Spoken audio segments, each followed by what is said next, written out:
I'm at Boost Controlled Performance in Livonia, Michigan today with the 2023 Corvette up on the dyno to find out how much power it's putting down to the pavement. So to find out, stick around.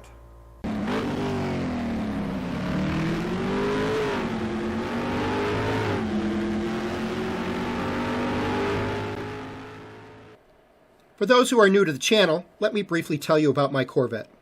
This is a 2023 2LT Coupe with the Z51 Performance Package, magnetic ride control, and the front lift system. We took delivery on June 9th, 2022, and have put 8,200 miles on the car in the first 5 months, including a track day, which you can see elsewhere on my channel. I took the car to Boost Controlled Performance of Livonia, Michigan, to get some dyno numbers. This is my second visit to them this year. In a previous video, I dynoed my 2007 Coupe to see how much power it was still putting down after 15 years and 50,000 miles. That video also can be found on my channel. Now, I know there are a number of other YouTube videos of customers putting their C8 Corvette on the dyno. It was done many times back in 2020 when the C8 first came out. But I wanted to test mine and see if I got the same numbers as everyone else.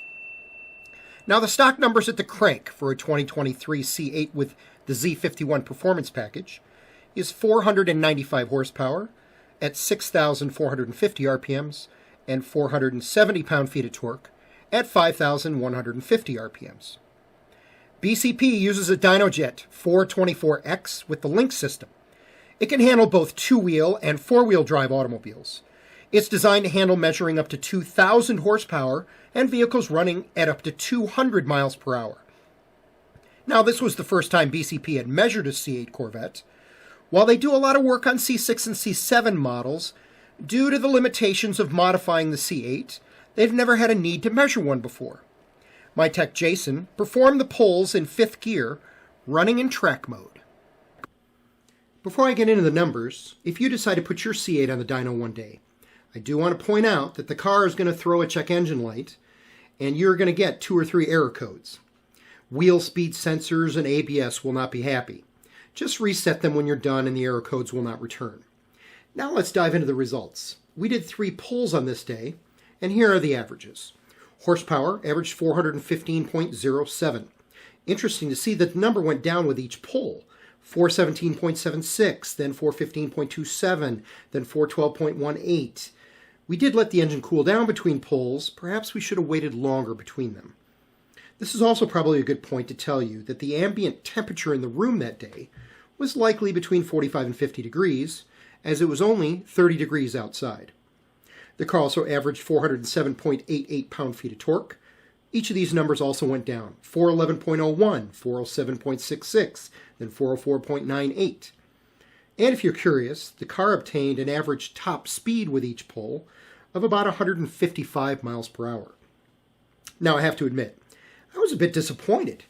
Okay, 415 horsepower is a drivetrain loss of just over 16%, so it's not out of the realm of possibility.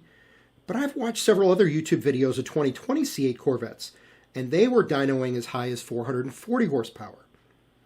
And considering how cold the room was, I didn't think I'd have any issues getting to that number. So it dawned on me, I wonder if my tech, Jason, forgot to turn off the climate control system. So I shot him an email, and this is the response I got from him. Climate control will not stay on when at wide open throttle. The vehicle's ECU will command the disengagement of the AC clutch.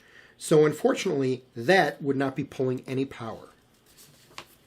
Now, I am aware that not all dynos are created equal, that you will get some variance between dynos.